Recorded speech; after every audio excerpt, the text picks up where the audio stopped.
welcome back to my channel. I know it's been a little bit, but I've had some things come up and that's why I have not been able to film a YouTube video in a while. But today I'm going to be doing a story time. It's going to be a story time basically about some recent trauma. It is something that happened towards the end of June, but let's move on with that. Okay, so as you know, I have an NJ feeding tube.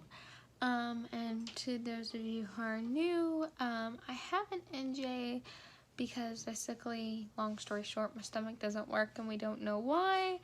And so I am fed into my small intestine, which is known as the jejunum. But I got my first NJ back in June, and within a day, it clogged. Now that's what I am suspecting happened. I don't know for sure if it was clogged or kinked because I do remember the night before when I was going to try to flush it, I couldn't get it flushed. But then again, like, I could have been doing it wrong. I don't know. It was my first night with the tube and I was trying to figure things out. So the next day I went to set up feed, and when I did, it ran. But then, like, every few minutes it would start screaming at me. The pump would start screaming at me. So I went back to the hospital and had my feeding tube replaced the next day. And when I went to have it replaced, my GI told me, he's like, I'm going to place a new feeding tube. And I'm thinking, okay. And he's like, because I kind of figured he'd place a new feeding tube.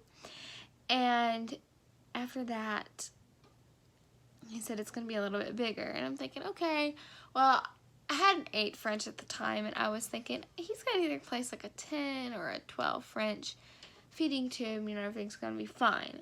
This was not done like in the ER at bedside and with x-ray. This was not done through interventional radiology. This was done by my GI doctor endoscopically. So I had an endoscopy the day before that to place the first one, and then turn around the next morning and had it again. I wake up and I have this feeling like I can't breathe and like something is stuck in my throat. And so I pull out my phone because my mom had given me my phone, so I kind of pick it up and turn on the camera. And I noticed this huge blue feeding tube. And I was like, what the fuck? This was not even a feeding tube. This was a drainage tube. It is used to drain stomach contents out of the body, out of the stomach, and it was a 16 French. 16 French is something commonly seen with like surgical tubes, okay? So, this is what it looked like.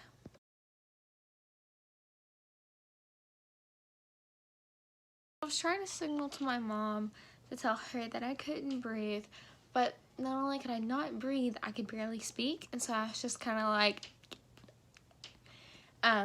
so I was mouthing, I can't, and she kind of looked at me weird, and you could tell that, like, I was kind of turning blue, I guess you could say.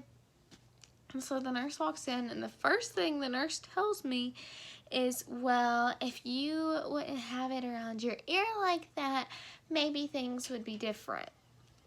It was around my ear, kind of like how my feeding tube is right now, because that's how I woke up with it.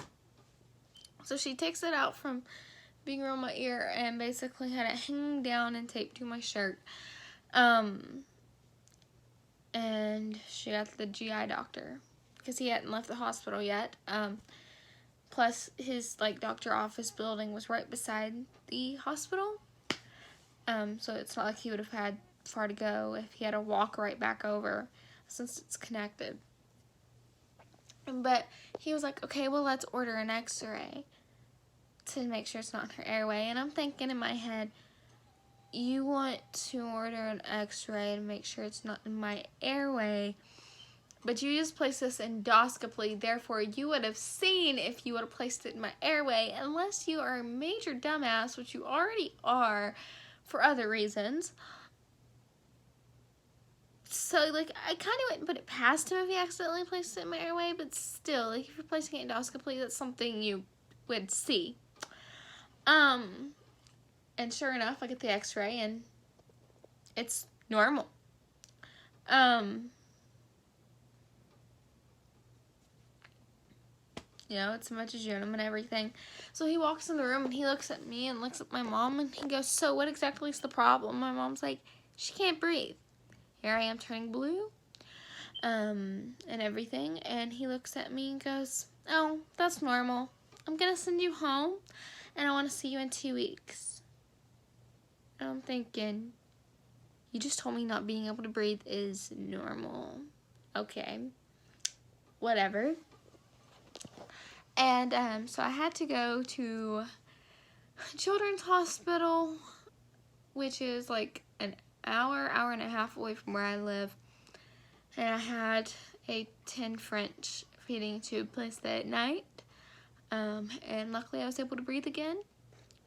Needless to say, I do not see this GI doctor anymore. I see a new GI.